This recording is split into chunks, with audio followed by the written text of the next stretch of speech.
Welcome to Deep Tech Dharma, an autonomy thesis. We're so glad you could join us today because we've got a really fascinating mission. Yeah, it's a pretty intense one today. It really is. So I want you to imagine someone breaking into your home today and they completely ignore your television. They walk right past your jewelry and instead they just lug your heavy, locked safe right out the front door. Which is strange because they don't even have the combination. Exactly. They can't open it. But they are taking it anyway, knowing full well that in, say, 10 years, they're going to get their hands on a master key. A key that will pop that door wide open. And that exact scenario is actually playing out on a massive global scale right now. It's this completely invisible threat targeting almost every digital secret on Earth. It's terrifying when you really look at the scale of it. It really is. So, Hey. okay, let's unpack this. Today, we're looking at a strategic brief and tech thesis about a Bengaluru-based startup called QNU Labs. And they are building a sovereign quantum shield to stop this exact heist. Yeah, because we are essentially dealing with the ultimate ticking clock scenario here. In the intelligence community, they actually have a name for this strategy. They call it harvest now, decrypt later. Harvest now, decrypt later. So adversaries they're just vacuuming up petabytes of encrypted data today. We're talking everything from banking records and private intellectual property to classified military plans. Military plans that probably have a 20-year shelf life, right? Exactly. And they just store all of this encrypted data in these massive server farms, just waiting. They're waiting for the arrival of Q-Day. Q-Day. That's the day a quantum computer finally becomes powerful enough to break all modern encryption. Yeah, that's the master key. Which means every digital lock we currently rely on to run the modern world suddenly just snaps open. It's a sobering thought. To really grasp the magnitude of Q-Day, we have to understand why our current digital locks are going to fail in the first place. Right now, almost all the encryption protecting, say, your secure messages or your bank transfers, it relies on incredibly complex math. Basically, yeah. The most common algorithms, like RSA or ECC, they're essentially just giant multiplication problems. The security of the entire internet basically rests on the fact that traditional computers are just terrible at factoring massive numbers. Inherently terrible at it. Yeah. If I give you two huge prime numbers, it is very easy for a computer to multiply them together to create an even bigger number. That big number is your public lock. Okay, simple enough. But if a hacker only sees that massive final number and tries to figure out which two original prime numbers created it, a classical computer has to check the possibilities one by one. Just guessing over and over. Exactly. For the encryption we use today, trying every combination would take a supercomputer millions of lifetimes. It's a brute force problem, and the classical computers we have just aren't fast enough to crack it before the sun burns out. But quantum computers, they don't play by the rules of classical physics. They aren't just faster versions of the laptop sitting on your desk. Not at all. They use entirely different properties. They operate in states of superposition, meaning they can evaluate vast numbers of possibilities simultaneously. Which brings us to the real weapon here, right? Yes. This is where a specific mathematical formula called Shor's algorithm comes into play. Shor's algorithm, that's the master key we mentioned. That's the one. When you run Shor's algorithm on a sufficiently powerful quantum computer, it doesn't have to brute force the prime numbers one at a time anymore. It just bypasses that whole process. Exactly. It uses quantum interference to essentially collapse the wrong answers and amplify the right one. It solves those impossible math problems almost effortlessly. Wow. So the math behind our current encryption hasn't changed, but the tool used to break it gets unimaginably better. Yet the locks stay the same, but the lockpicks become magic. So if someone is stealing a locked safe today, knowing they'll get the master key in 10 years, how on earth do you protect the safe right now? You can't unsteal what's already been taken in these harvest now attacks. No, you can't. That data's gone. But you absolutely have to stop the bleeding and change how you secure everything going forward. And when you look at a nuclear power like India, the geopolitical vulnerability here is just staggering. It really is. If we connect this to the bigger picture, historically, India has imported a massive chunk of its cryptographic hardware from foreign vendors. Which seems risky. It's an incredibly precarious position. Relying on foreign-controlled technology for your most sensitive sovereign communications, you're trusting that the hardware hasn't been compromised before it even arrives on your shores. Meanwhile, rival nations haven't exactly been standing still. Not at all. China, for example, recognized this shift years ago. They poured billions of state funding into quantum communication. Billion. Yeah. They've launched the Massius quantum satellite, And they've already laid down a quantum-secured optical fiber backbone stretching thousands of kilometers between Beijing and Shanghai. That's a 2,000-kilometer unhackable network already up and running. Yep. The capability gap opening up there is enormous. If you are still relying on traditional math-based encryption while your neighbors are moving to quantum networks, your data is effectively written in pencil while theirs is carved in stone. That's a great way to put it. So if math-based locks are guaranteed to fail against quantum computers, the only logical way to survive is to stop relying purely on math. You have to move the battlefield. Exactly. You have to pivot from mathematics to physics, Yeah. which is the fundamental breakthrough of QNU Labs. Let's bring them into the picture. Founded in 2016, incubated out of the IIT Madras Research Park, and led by CEO Sunil Gupta. A really fascinating group. Yeah, and QNU Labs is currently India's first and only company with commercially deployed, hardware-based quantum-safe security. And the way they secure data is completely wild. It really is a paradigm shift. The best analogy I've found in the sources to describe what they are doing is this traditional encryption is a lock that you just try to make harder and harder to pick.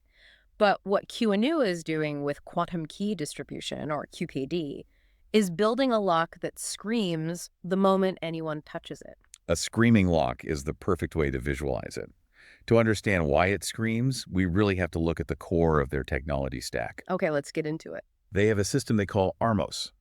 And ARMOS doesn't use a mathematical equation to send an encryption key. Instead, it encodes the key onto individual microscopic particles of light. Photons. Exactly, photons. It sends these single photons pulsing down a fiber optic cable. So they're using the literal building blocks of the universe to carry the password. What's fascinating here is that nature provides the ultimate security guard through a core principle of quantum mechanics, the observer effect. In the quantum realm, it is physically impossible to observe or measure a particle without altering its state. Meaning you can't just look at it without breaking it. Exactly. So if a hacker taps into that fiber optic line and tries to intercept or read those photons as they travel, the sheer act of looking at them changes their polarization. Wait, really?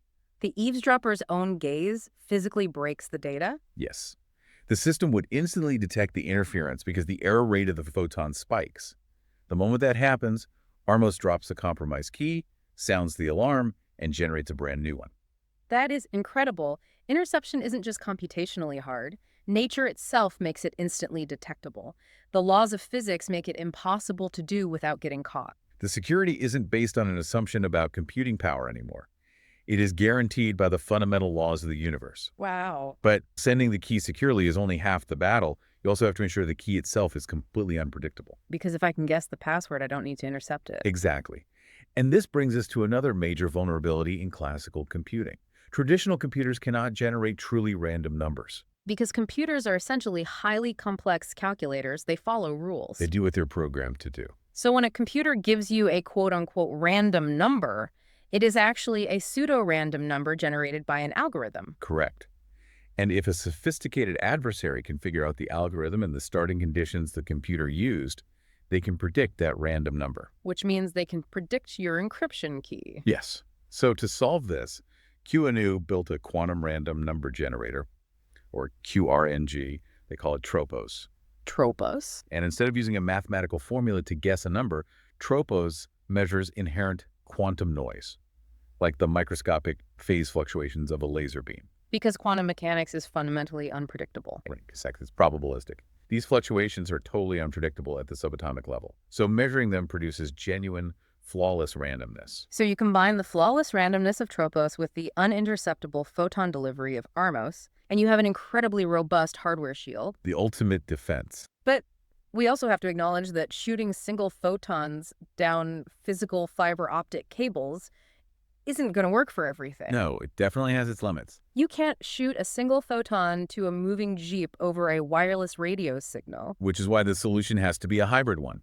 You can't entirely abandon math just yet. So what's the math backup plan? The National Institute of Standards and Technology in the U.S., NIST, they've been shortlisting a new generation of math algorithms. It's known as post-quantum cryptography, or PQC. And just to clarify how PQC differs from the math we use today, instead of relying on factoring prime numbers, which Shor's algorithm destroys, PQC uses entirely different mathematical That's structures. right. It's a totally different approach. One of the main approaches involves incredibly complex multidimensional lattices. Imagine trying to find a specific intersection in a grid that has hundreds of dimensions. Yeah, it's mind-bending.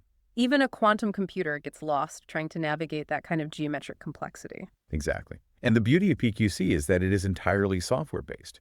You can push it out as an update to secure wireless links, mobile devices, and legacy systems where quantum hardware simply cannot go. That makes a lot of sense. And what QNU has done is integrate all three of these pillars, the QKD hardware photons, the QRNG randomness, and the PQC software, into a single cloud-based platform called Q Shield. Q Shield. Yeah, they've positioned it as the world's first quantum security as a service platform. A unified dashboard makes a lot of sense for an enterprise client. A bank doesn't want to build a physics laboratory. They just want to click a button and know their data is safe. Exactly. Keep it simple for the user. But a screaming lock made of single fragile particles of light sounds absolutely miraculous in a temperature-controlled laboratory in Bengaluru. Taking that delicate technology and dropping it into the muddy, chaotic, incredibly demanding environment of the armed forces, that is a completely different story. Oh, absolutely. Moving from theoretical physics to military-grade infrastructure is where deep tech companies usually fail. The Valley of Death. It requires a level of engineering resilience that is incredibly difficult to achieve. But the deployment timeline we are seeing with QNU shows that this technology has already crossed that valley of death between the lab and the battlefield. Yeah, looking at their trajectory, 2022 was really the turning point. QNU won the Defense Ministry's IDEX Open Challenge 2.0. Which is a huge deal. Massive. And to win that, they couldn't just present a white paper. They had to successfully build a 150-kilometer QKD system with trusted nodes and complete actual trials with the Indian Army. And that trial proved the system could handle the rigors of field deployment. And the military didn't just pat them on the back. No, they didn't. That proof of concept led directly to massive commercial breakthroughs over the next 2 years. The Indian Navy actually became the first agency in the country to procure large-scale quantum encryption. They went all in. They purchased 25 QKD systems to deploy in a complex hub-and-spoke configuration across various strategic locations. Wow. We also saw quantum secure VPNs rolled out at premier military engineering colleges like MCME and MCTE. But the engineering miracle that genuinely blew my mind comes from a grant they received from the National Security Council Secretariat. Oh, the fiber infrastructure. Yeah.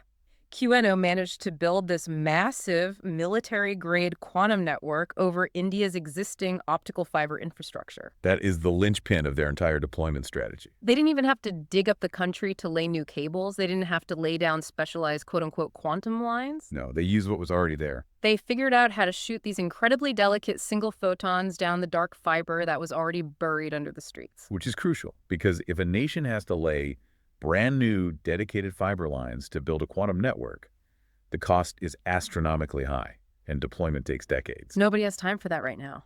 Exactly.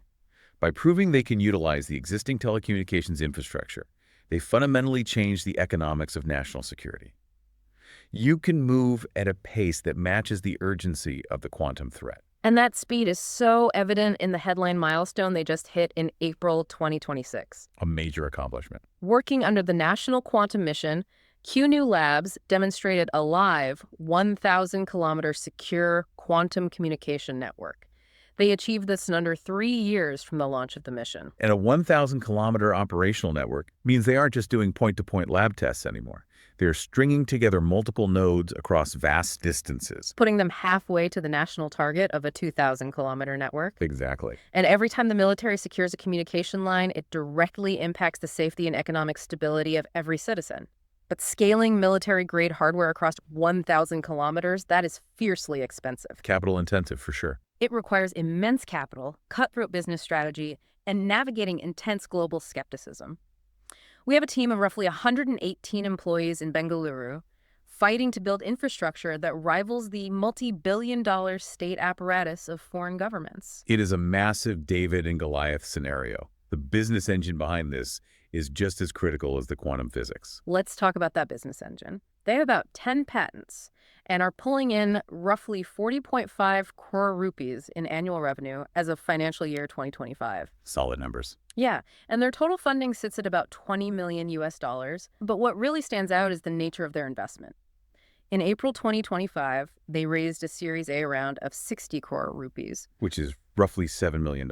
And the lead investor wasn't some typical Silicon Valley VC firm, it was the government of India itself, through the National Quantum Mission. Which is such a critical detail. The government didn't just offer a grant, they literally bought an equity stake in the capability itself. Other private investors joined the round, sure, Special Invest, Lucky Investment, Tenacity Ventures. But having the government as the lead investor signals that this is recognized as vital sovereign infrastructure. They need that backing because the global arena is incredibly crowded right now. Very competitive. They are up against heavyweights like ID Quantique out of Switzerland and Toshiba from Japan on the hardware side. And then on the software side, they are fighting Quest Secure in the US and Post Quantum in the UK. Both sides of the coin. And here's where it gets really interesting.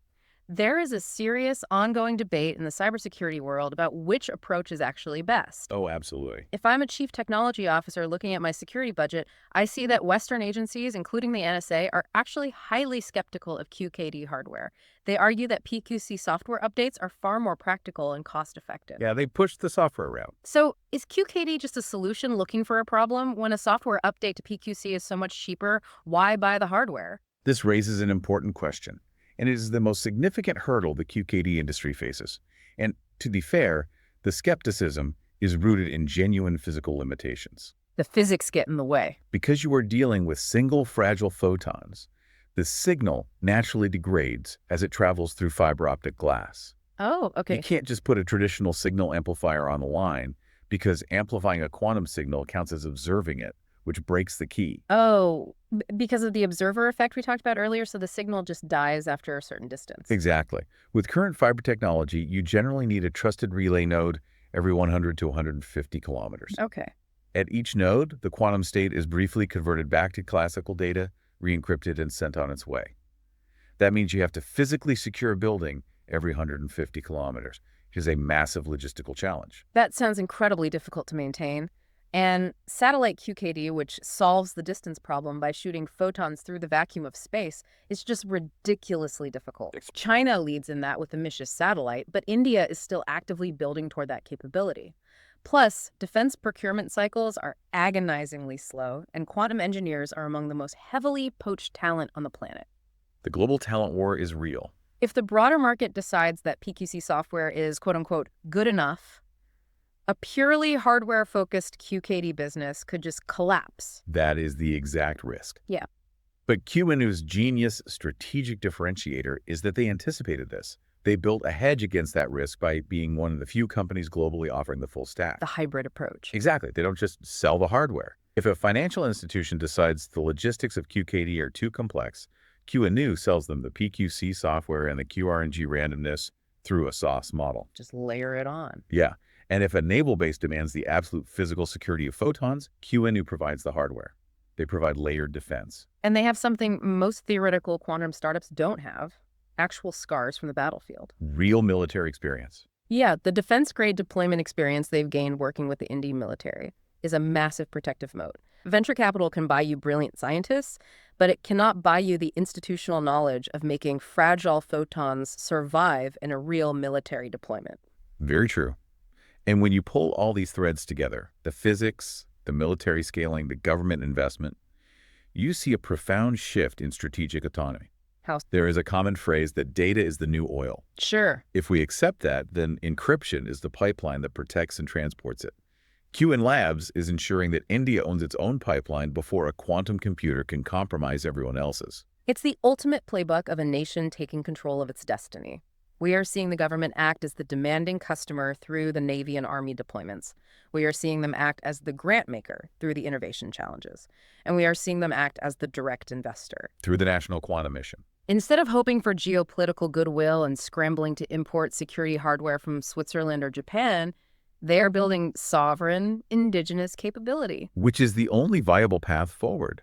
The era of trusting foreign supply chains for critical national security infrastructure is over. It really is. So think about this.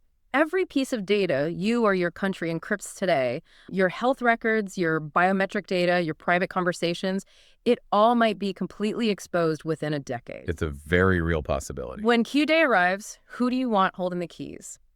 But before we wrap up today's deep dive, there is one final, almost mind-bending implication of this harvest now, decrypt later premise that we really have to consider. Yeah, because the focus is almost always on protecting future communications or securing present data. Yes, but what about the past? That's the terrifying part. If a fully functioning quantum computer switches on and effortlessly breaks historical encryption, it means history itself gets unlocked. Everything currently Okay. locked away. What happens to the stability of global geopolitics when decades of classified diplomatic back channels, unredacted spy identities, hidden financial transactions, and private conversations from 20 years ago are suddenly laid bare for anyone with a quantum machine to read? The diplomatic fallout would be unprecedented. Entire geopolitical alliances could fracture overnight based on secrets from the early 2000s finally coming to light. We might not just see a revolution in future warfare or digital security. We might witness a total chaotic rewriting of recent human history, all happening at the exact same moment. It's a fundamental shift in the bedrock of global trust. It perfectly highlights exactly why the frantic race for quantum security is happening right now, in laboratories in Bengaluru and around the world. You cannot afford to be second in this race. No, you really can't. It is definitely a terrifying thought. Keep questioning the digital locks you trust every single day, and we'll catch you on the next deep dive.